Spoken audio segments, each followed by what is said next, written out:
ঘোষিত কর্মসূচি আমরা ডিজিটাল মিডিয়া এবং ছোট সংবাদপত্রের সঙ্গে যুক্ত যারা সাংবাদিকতা পেশার সঙ্গে বা এন্টারপ্রেনার হিসেবে যারা এস্টাবলিশ করেছেন ডিজিটাল মাধ্যমকে পেশা হিসেবে তেনাদের নিয়ে একটা সংগঠন করতে চাইছি। এই সংগঠন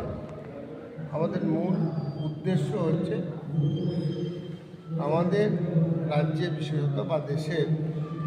যে সমস্ত ইতিবাচক খবরগুলি সেগুলি আরও বেশি করে কিভাবে তুলে ধরা যায়, যার মাধ্যমে দেশের শিল্পবন্ধ একটা পরিবেশ তৈরি করা যায়। এই উদ্দেশ্যকে মাথায় রেখে এরপরে সভাপতি কর্পোরেট ভাবনার উপর এই সমস্ত ছোট চ্যানেলগুলি